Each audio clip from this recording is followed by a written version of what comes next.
Bring in show music, please. Hi, I'm CNBC producer Katie Kramer. Today on Squawk Pod. Affordability in America and the president's response to prices. He's cut tariffs on certain food items. A top economic advisor to the White House, Kevin Hassett. It's just kind of astonishing to me that the cost problem is somehow being blamed on us. Is it enough to tame inflation fears? What the president just did with food is decide to make like a blanket movement so that we weren't going through each deal and picking this and that. And filmmaker Ken Burns. We wanted to do a deep dive into what I think is the most important event since the birth of Christ. On his epic look at the American Revolution, nearly 250 years after the history-changing events that he says are as timely as ever. I'd like to put the us back in the U.S. Plus, is the bull market of the last few years taking on too much debt? This is where Joe Kernen, you may be right. Stick with me for a second. I'm with you.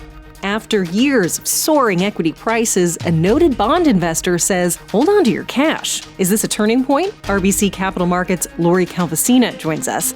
I feel like we just have a plain old-fashioned valuation problem. And puts things into perspective. You've got the AI stocks carrying the weight of the market, but there is still a tremendous amount of jitters around those AI stocks. So we do have some bad days thrown in with the good days. It's Monday, November 17th, 2025. Squawk Pod begins right now. Stand Andrew by in 3, 2, 1. Cue Andrew. Good morning and welcome to Squawk Box right here on CNBC. We're live at the NASDAQ market site in Times Square. I'm Andrew Sorkin along with Joe Kernen.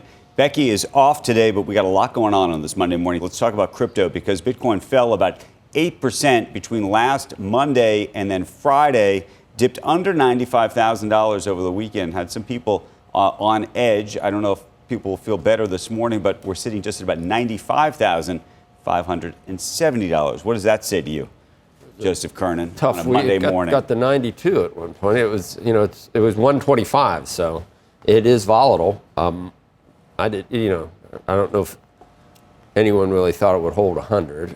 I think Novogratz said it would, but he didn't really have a lot of conviction that it was going to hold 100. We're going to talk about it today, but it certainly is volatile. It was, I don't know what it's correlated with because the NASDAQ actually was up on Friday. I don't know whether that changes. The Dow was down over 300 points. Right. So That's that kind of flipped. This is supposed to be like a gold thing? Is it supposed to be your digital gold? It sort of hasn't been correlated to anything except maybe AI stocks. Although well, then we'll see. And Friday the NASDAQ did better. Right. Even though, but the NASDAQ's been, the AI stocks have been obviously feeling the nosebleed. They're in nosebleed territory. A lot of people think they're expensive. We'll get a look on Wednesday. We've been talking about this for the whole 2 weeks. It feels like the whole game is riding on this. For 2 weeks, we've been talking about NVIDIA. Right. It's important. Big week ahead for the markets and the economy on the Squawk Planner. The bellwether, NVIDIA, is going to report third quarter results after the bell on Wednesday. It's also a key week, though, for retail. We're going to get results from Home Depot, Lowe's, Target, Walmart, and more. Meanwhile, the Bureau of Labor Statistics is going to release the shutdown-delayed September jobs report on a Thursday. So it's going to be a jobs Thursday. And Saudi Arabia's Crown Prince Mohammed bin Salman will visit the White House tomorrow for talks with President Trump. Saudi Arabia has pledged hundreds of billions of dollars in U.S. investments in May when the president visited the Middle East. Meantime, Warren Buffett's Berkshire Hathaway taking a stake in Google parent Alphabet. This one was surprising. We learned about it over the weekend. The conglomerate's end of Q3 equity snapshot revealing a nearly 18 million share position in the company worth roughly $5 billion. Unclear if Buffett, of course, made this call himself to buy Alphabet. Could be some of his other teammates now. The equity snapshot reflecting Berkshire's position from the end of September. So again, things may have changed even since then. But at Berkshire's 2019 annual meeting, Buffett and Charlie Munger said they had, quote, screwed up by not buying Alphabet earlier, even though they saw how well Google advertising was working for Berkshire's own operations. Of course, they did double down on Apple at the time, and that was a worthy bet. And late worked on Apple, for them in a big way. They were late on Apple, but late on most. Being in this case, being late on Apple for him was not so bad. Did you lighten up on not him. I don't think it's him, by the way. I'm not sure he gets involved in much anymore. I think he's sort of passed the baton at this point. He's kind of implied that. Yep. What do you do with Disney and Apple? Lightening up on both of the, or not him, what did Berkshire do? I think that they did. Yeah. On both of those cases, but let me just give you a little. Yeah. You get your 13F right there. Just trying to find it. You know what? Hold on. We'll return. We'll come back to that in 1 sec. Trump administration taking steps to reduce food costs in the U.S. President Trump. Yeah, pared back on Apple, but I don't see the Disney Disney that you're talking about. I don't know. Maybe not. If he was, to be sure. I Maybe don't he remember him being in Disney. He owns actually a piece of News Corp, interestingly, by the way. Amex, Bank of America, Coca-Cola. When was the last time he was in Disney? If he's not, then he obviously, it's not wrong that he pared back, never was in it. I guess if you say so, but I thought I saw a headline that said Disney Buffett. All right, President Trump cutting tariffs on more than 200 food products, including coffee, beef, bananas, and tomatoes. A White House fact sheet says, given progress on trade deals, the president decided certain foods could be exempt from tariffs because they're not grown or processed in the U.S. Here's how National Economic Council Director Kevin Hassett. The prices for those goods weren't necessarily going up just because of tariffs, and so the prices will go down. Well, the prices will go down, of course, but because the tariffs have been taken off. Right. Well, and because the supply of the goods into the U.S. is going to increase. Wall Street Journal reports President Trump's aides are working on plans to deal with voters' frustrations over the cost of living in America, including potentially striking more deals with pharmaceutical companies, greenlighting more offshore drilling. We're going to speak with Kevin Hassett. Bond investor Jeffrey Gundlach recommending a 20% cash position to hedge against a severe market downturn, which he sees brewing in an overhyped promise of AI-driven transformation. Gundlach making those comments on Bloomberg's Odd Lots podcast, and he criticized what he called garbage lending and flagged concerns in close to $2 trillion of what we've all been talking about, the private credit market. Gundlach saying he thinks the U.S. equity market currently among the least healthy he's seen in his career. And so we're going to talk a little bit more about that this morning as you look at those equity markets. I never pay attention to him on equities, and that has served me well. Served you well? Yeah. With bonds, he seems to know, but there's been multiple times, and it's always negative, usually, on the stock market. One of these days he could be right, I guess. We're getting closer to right than right. Like 4 years ago, if he said that, no, it was retrospective. Over the past, and every time he said it, it's like when Bill Gross used to talk about stocks. It's like, Bill, they're never right about stocks. They're great bond investors, but that doesn't always translate. He's warned so many times about valuations. We have somebody here at the table. We do. Who actually is an equity expert. She's not in a great mood. Who might have a view. She's not in a great mood. Lori Calvasina, RBC Capital. She's in a great mood. Mark, just came out of hair and makeup. What about the stock market, though? You're worried about margin debt, I think, a little bit. Are you not? So I feel like we just have a plain old-fashioned valuation problem. Right. Like I know there have been some extremely cautious voices out there. There are some extremely exuberant voices out there. I'm somewhere in the middle. I think we can still have a good year next year. I still see more upside into next year. But, we have valuations bumping up against a ceiling, and that's making people very, very nervous. And that doesn't mean we have to go back to a GFC, type downturn. That doesn't mean this has to be the tech bubble. Sometimes stocks do get a little bit over our skis, and, we have to consolidate a bit, have a little bit of indigestion. But you don't have to throw the baby out with the bathwater. Well, what did you calculate this past earnings season, what earnings gains were much better than people thought, were they not? Where did it come in at you? 12%, 13, 14? I forget the exact percentage, but if you look at earnings beats and sales beats versus consensus, not just beats, but above the last year. Yeah, and they ticked up, we had even better beat rates than what we had the prior reporting season. What you did see was that operating margin expectations came down just a bit. And that was really offsetting strength that we saw in tech. Tech margin expectations went up, but things like industrials, materials, energy went down. Right. It was really the AI versus kind of cyclical economy type dichotomy that you saw in that data. Investor sentiment got less bullish, that is not bearish, is it? So it's bullish. I think we're at a range now where you should be up about 10% or so over the next 12 months if you look at the 4-week average on the AAII net bulls. What's really interesting about that data set, though, is it's just been chopping around over the last few months. And it basically went back up recently to the highs that it had seen earlier this summer, earlier this fall, and then pulled back in a little bit. And, you know, if you look at things like NFIB, you look at the consumer sentiment surveys, there seems to have been a little bit of a stall in sentiment across the board. Some of those indicators are stronger than others, but we've been in a very sentiment-driven market. So you're sort of seeing this stall in the sentiment indicators, and you're seeing the market kind of chop around and trade sideways in here, which, you know, makes a lot of sense after a big run. Yeah. The breadth had been improving. Most recently in your comments, you're saying you mentioned bad breath. Yeah. We looked at a stat where we're just looking at the percent of stocks that are above their 50-day moving average or their 100-day moving average, and you started to see that come in a little bit. And even in the post-COVID era, you usually get a little bit of a pullback in that broader S&P 500 when that happens. It hasn't happened this time.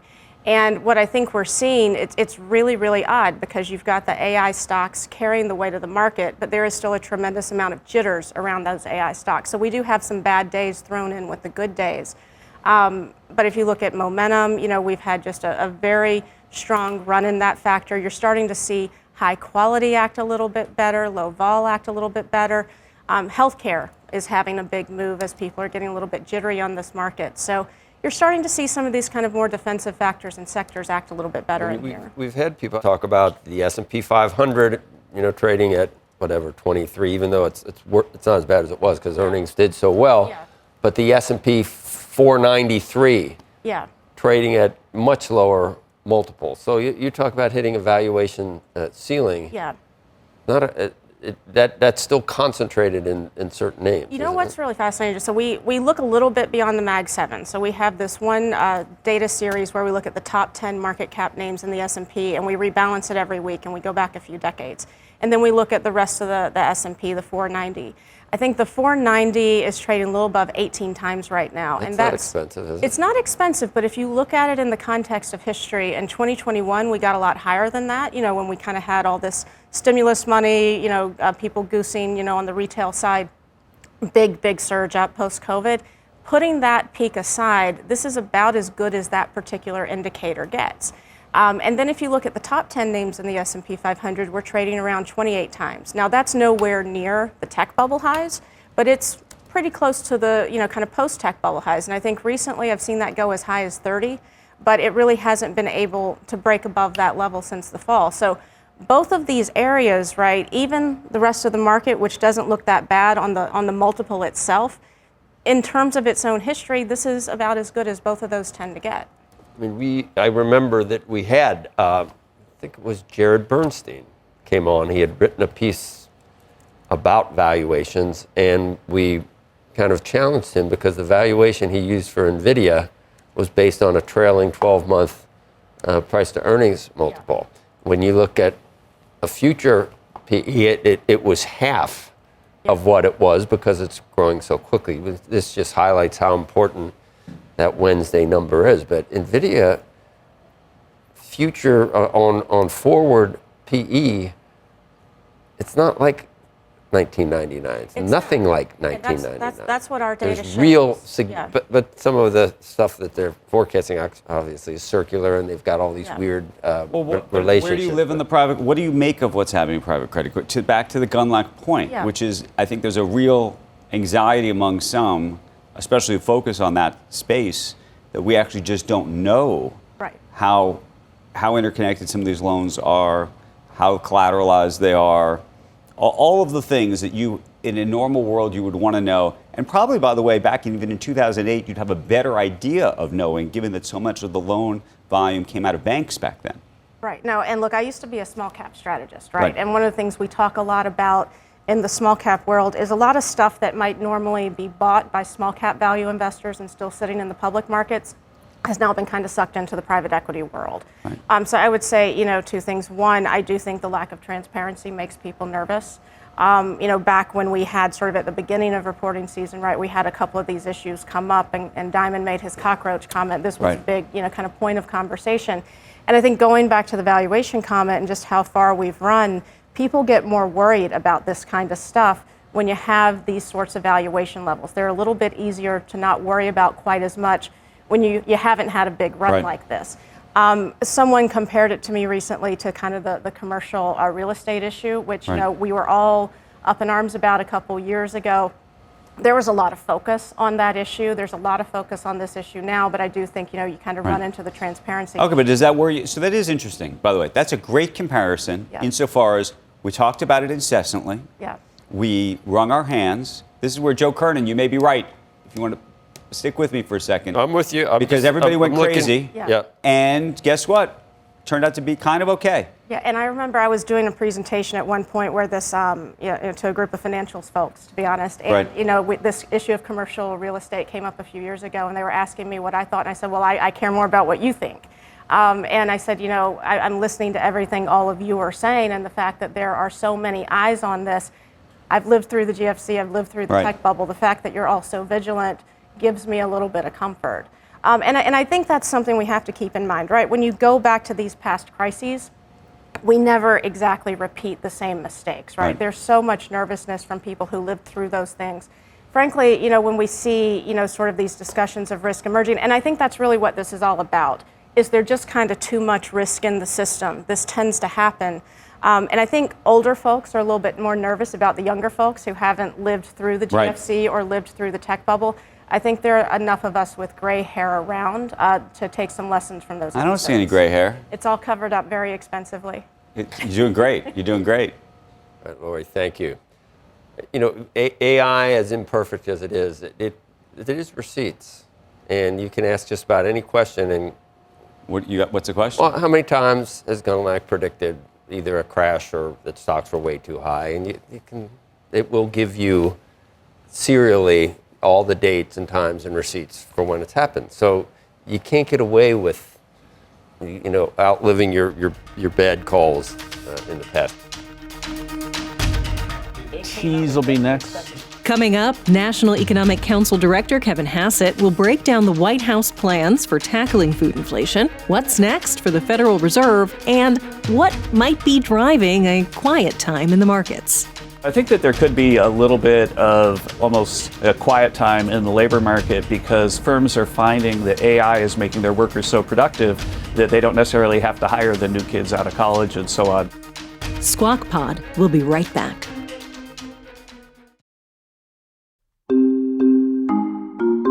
Welcome back to Squawk Pod from CNBC. Today with Joe Kernen and Andrew Ross Sorkin. Efforting something. Efforting? I know that. I don't like that word. I don't love that term either, efforting. No, but I am efforting something. So Lori mentioned, and we're talking about private credit. Yep. Margin debt is hitting a record. Right. And just to explain to the audience, margin debt is when folks are basically buying stock or other kinds of equities or other instruments using margin, meaning using loans. Yeah. This is what I've been talking about for the last month and a half. Incessantly. Private credit or margin debt? Both. Well, margin debt, it goes up, and it can keep going up, and you never know when it's peaking, but it's at a record. And in the past, there have been other times where margin debt gets very high, and you do get an S&P consolidation. So I'm efforting to get a 30 or 40-year FINRA margin debt chart. Along with correlated to the S&P, and there can be significant pullbacks from. But this was the problem in 1929. I understand. It always rhymes differently, and like anything, valuation usually doesn't all of a sudden cause a big.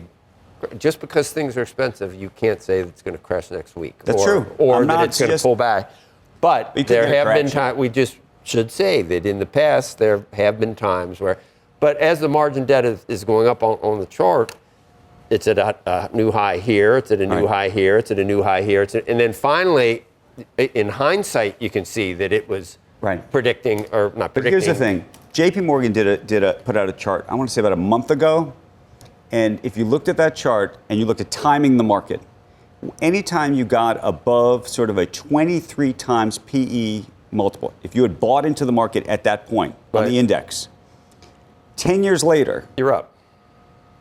Not as much as you would have only been up between Not as much. up 2% or down 2%. Yeah, but then there's other things that show if you're out of the market 2 or 3 days, important days, bottoms, that you can, it's better just to go ahead and, if you have time, if you're, if you have time. If you're not 80. Look, if you have 30 years, you're in good shape. But, so margin debt hit a high in July of 2007. And then it went down. Okay, May of 2018, it hit a high, and then, things happen. March of 2020, then came COVID, and we know what happened there. So there have been times in the past, doesn't mean it's going to happen anytime, but margin debt is very high right now. So we're not Pollyannish, right? Not whistling past the graveyard. Maybe we can get a Mefferty. President Trump cutting tariffs on more than 200 food products. The administration saying that certain foods could be exempt since they're not grown or processed here in the U.S. Joining us now to talk about the cost of living, tariffs, and the possibility of sending Americans $2,000 direct payments, White House National Economic Council Director Kevin Hassett. Good morning, Kevin. How are you? You guys had a great marriage session there, marriage counseling session. I think there's hope for you two. There's hope. We got maybe we cover the gamut. Professional optimists, professional skeptics. Sure. Maybe the truth is somewhere in the middle, Kevin. And I have been fairly optimistic. When people come on about the U.S. economy, I can find a lot of positive things. Why do you think affordability is such a buzzword right now? I mean, we lived through 9% inflation, and I think Biden years it averaged over 5% for those 4 years. Sure. We're at the highest levels that we've seen recently at 3%. Why all of a sudden is it? Is it Trump's fault? Right. Well, I mean, for sure, people still are trying to dig out from the big hole that was dug by the previous administration's policies. So if you figure the typical mortgage payment, monthly mortgage payment about doubled. If you look at a typical bag of groceries, the monthly bag of groceries cost about $400 when President Trump was leaving office last time, and about $512 right about when President Trump took office. And since then, it's gone up almost not at all. I think it's like $515, but it hasn't gone back to $400. And so what the Democrats are doing is they're saying that this runaway spending that we gave you guys that created runaway inflation is 100% your fault. Because you haven't fixed it already. And of course, that's very economically illiterate, and I don't think really many people in markets are buying it. Well, I'll tell you, Kevin, one of the reasons I think that people are, and I'm going to highlight both sides, one of the reasons people feel like they're not keeping up is because real average weekly wages fell during the Biden years because of the inflation. $3,000, that's right. Right, so it fell. However, the president is constantly saying prices have come down. Now, inflation is still 3%. It's still too high. Now, oil prices, energy prices, there are certain things where they have come down. But when you keep saying prices are falling, that's not true because inflation is still, the 3% is on top of all the inflation we had during the Biden years. So we got all that inflation plus an additional 3%. And we should, I think you should admit that. A more precise way to say it, though, Joe, is that purchasing power has gone up. And so real wages, that's W divided by P for our technical people in the audience, have gone up by about $1,200 this year. So the way to think about it is that we've dug a $3,000 hole because of Biden policies, and we've gained $1,200 on the way out already, which should give you a great deal of hope for the future that the wage increases that we're seeing will continue. And even if inflation stays positive, make it so that people feel way better when they go to the grocery store and to buy a car. We've reduced the cost of buying a car with the deductibility of interest. I mean, there's a million things that we're doing to fix this problem, but it's just kind of astonishing to me that the cost problem is somehow being blamed on us. Now, think about it, especially with the Obamacare thing. So Obamacare is 100% Democratic policy. It's always been 100% Democratic policy. What they did is they expanded the subsidies during COVID, and then all those subsidies basically went right into the pockets of insurance companies. And Obamacare insurance policies have doubled in price relative to normal policies. And so the fastest inflation in the economy is these big government subsidies thrown at Obamacare insurance. Think about it, it's kind of like if you give lots of student loans, then the tuition goes up. It's that effect. And so now they're blaming President Trump for Obamacare as well. They should have fixed Obamacare in the first place. And President Trump had a plan in the big, beautiful bill to give people some subsidies, but the Democrats didn't like it because the subsidies weren't going to their campaign contributors, the insurance companies. The whole issue of tariffs, if we're reversing some tariffs to try to help affordability, isn't that acknowledging that that tariffs were responsible for some of the higher prices and for some of the inflation that is still a problem? Well, first, this is nothing new. If you go through all of the trade deals that we've been doing all the way through, then there have been things that we decided it was prudent based on the economics of supply and demand to exempt. And one of those things that we've been exempting all along is something that we don't make in the U.S., we'll never make in the U.S., or almost never. I know that in Hawaii they make some coffee. And so onshoring that production really doesn't make sense. It's not part of our strategy. And what the president just did with food is decide to make like a blanket movement so that we weren't going through each deal and picking this and that. What's going on with India? Just as an aside, in terms of a trade deal, we've been so close so many times. Were we ever close? Yeah, we were for sure very close. I've spoken to the ambassador, and we've had visits, and I think that it's a complicated situation because the interaction between what India does with Russia and with what India does with us. And so I think we're still quite hopeful, but it got pretty complicated because there are a lot of different variables in the India-American relationship. But they're good friends, and we're hoping we can work it out soon. If you were the Fed, if you were running the Fed, I don't know if that's a possibility still at this point. And I know the other Kevin has an op-ed piece, and there's more than two Kevins. I liked it. Yeah, there's more than two Kevins, but Kevin Warsh has a big piece. Yeah. I don't know if you care to comment on some of his what he has deduced about Fed policy.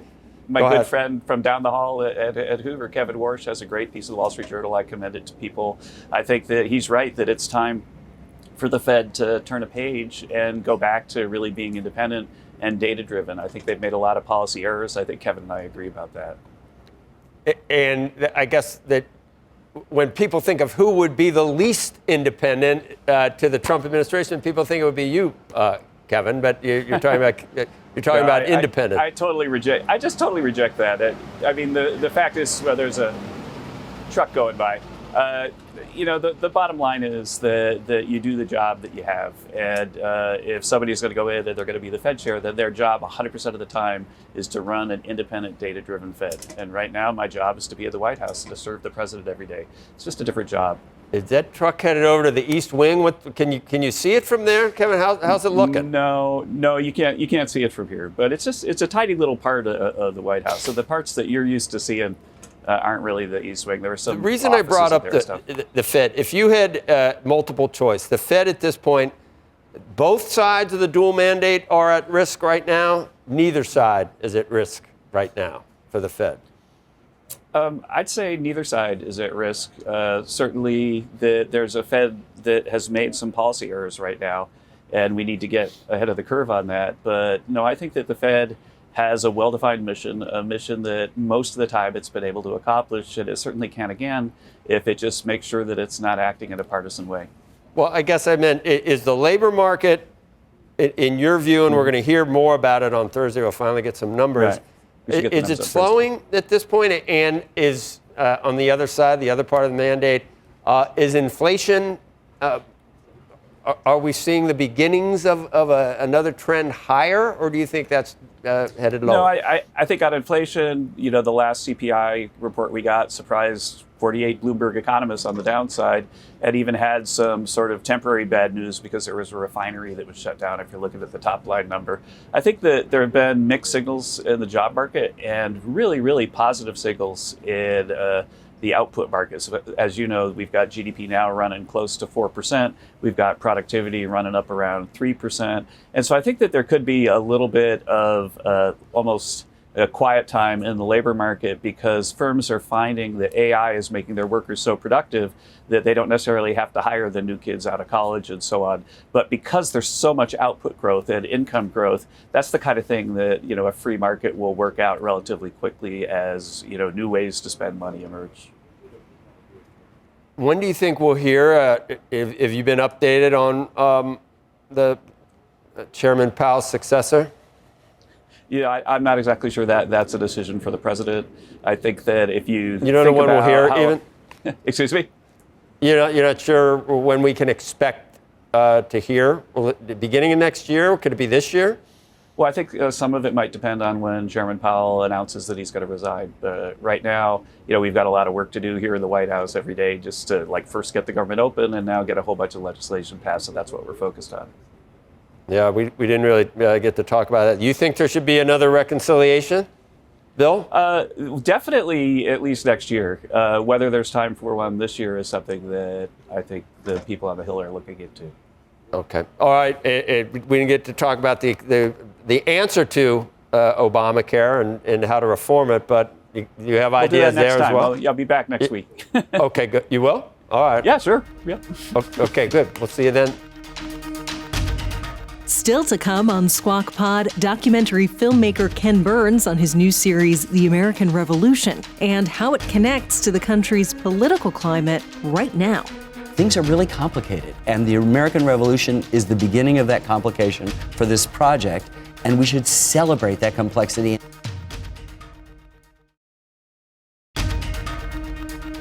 This is Squawk Pod. Stand by, Joe. His mic, cue.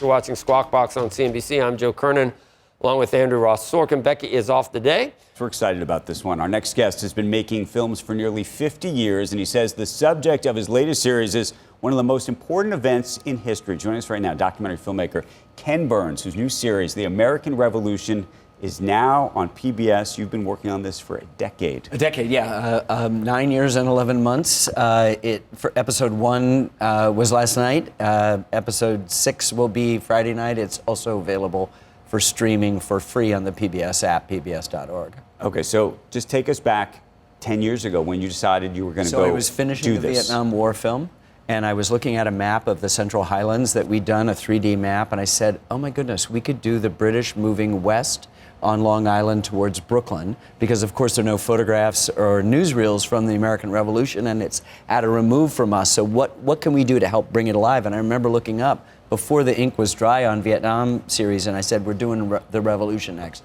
Barack Obama had 13 months to go in his presidency, and yet people said, oh, you've timed this perfectly for the 250. We were like, no, we wanted to do a deep dive into what I think is the most important event since the birth of Christ, the creation of the United States. Before this, people were subjects. The authoritarians wanted them dumb and distracted by conspiracies, and now they were something else called citizens. And that was a new deal, something new under the sun.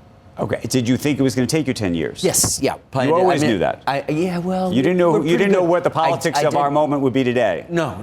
And in fact, Mark Twain is supposed to have said history doesn't repeat itself, but it rhymes. You have to be disciplined to not say, oh, isn't it rhyming? I'll give you an example. Right. There, we have the voice of a German general's wife as she's making the trip to join her husband at Burgoyne's army for the triumph of the British Army. Doesn't work out that way. That's another story. But she's worried that Americans eat cats. Now, if our film had come out last fall, people would say, oh, Ken, you did this completely to do this. You just keep your head down and you don't acknowledge or point signs at, because you want people to be looking at this film 35 years from now. 35 years ago was my Civil War series. And today, which is a school day in America, as it will be tomorrow, it's shown hundreds of times. Not all of it, but 40 minutes on Lincoln or Gettysburg or whatever. And you want that kind of durability. Collaborate?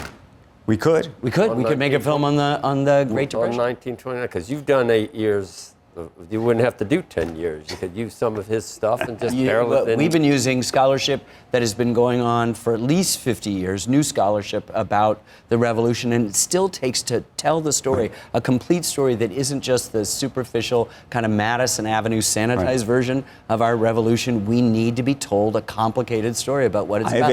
It's a civil war and a world war in addition to this revolution, and it isn't just great ideas in Philadelphia. It's incredibly bloody. I have a filmic question for you, which is reenactments. Yeah. So you go down this road. Yeah, you don't typically do this. No, I don't. And I had to get over myself because I suddenly realized is I don't need to film reenactors reenacting a certain battle. We can, over 5 or 6 years, in every season, at every time of day or night, from every vantage in all weather, film them and collect a critical mass of footage of reenactments. Impressionistic. You don't see faces. You're not wondering what the guy's going to do and whether he's going to end up at Taco Bell after this thing. They didn't have those. They didn't? But in reenactments they do. And so what we have is an ability to put the footage, treat them like paintings, take the paintings and treat them like they're live, add maps to it, documents, and we have not just the third-person narration, but 400 first-person quotes read by the finest actors in the world. We have a cast of like 60 people: Tom Hanks, Meryl Streep, Sir Kenneth Branagh, Morgan Freeman, Samuel L. Jackson, Claire Danes, Paul Giamatti, Jeff Daniels, Josh Brolin. I mean, I've named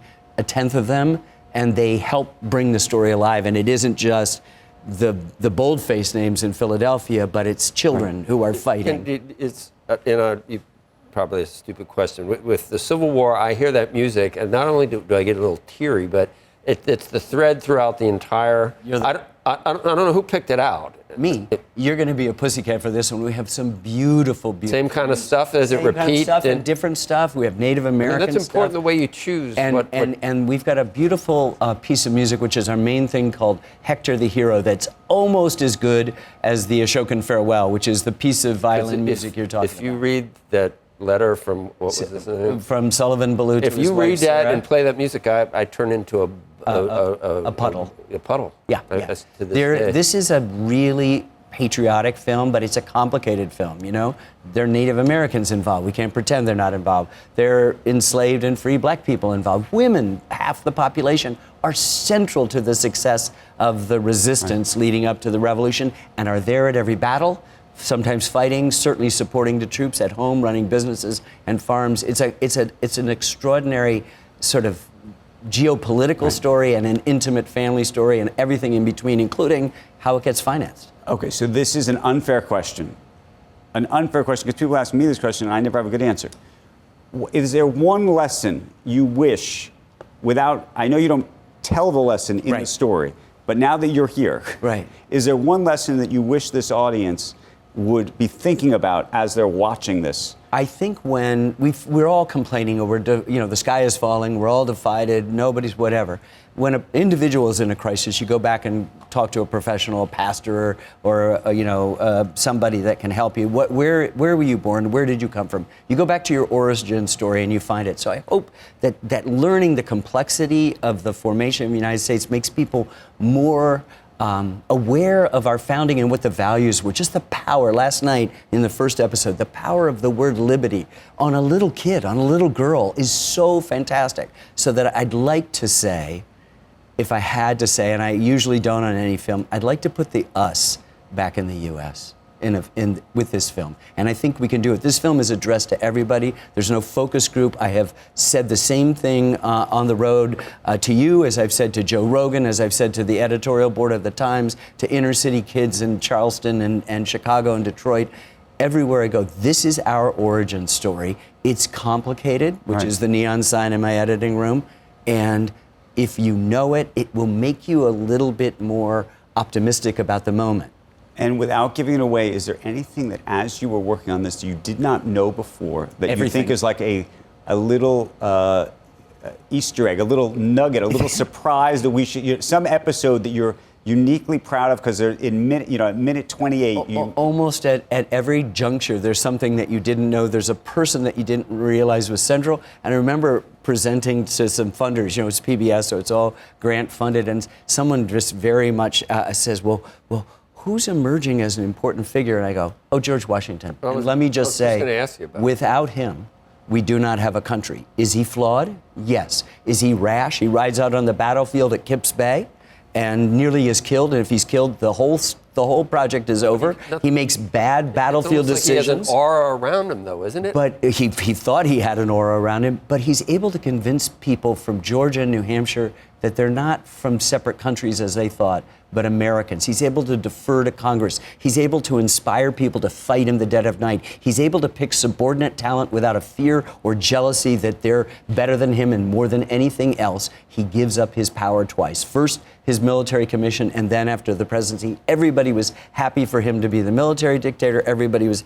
happy for him to be, president for life. And he said, no, the highest office in the land is citizen. He got what this experiment was, and all of them speak to us. They talk about the unborn millions throughout this film. And it gets eerie after a while, because you realize they're not just fighting for themselves. I mean, just think, they say at the end of the Declaration, we mutually pledge to each other our lives, our fortunes, and our sacred honor. Washington may be the richest man in the country. Let's just think about that today. Willing to give up your life for a cause? Willing to give up your fortune for a cause? Whatever sacred honor is, we can understand, intuit what it might mean. Who among us would have the power to make a decision? Would I be a loyalist? It's a bloody civil war. Would I be a patriot? Would I be willing to die for a cause? All of that happens in the American Revolution, and we're all sitting here enjoying the fruits of their sacrifice. Right.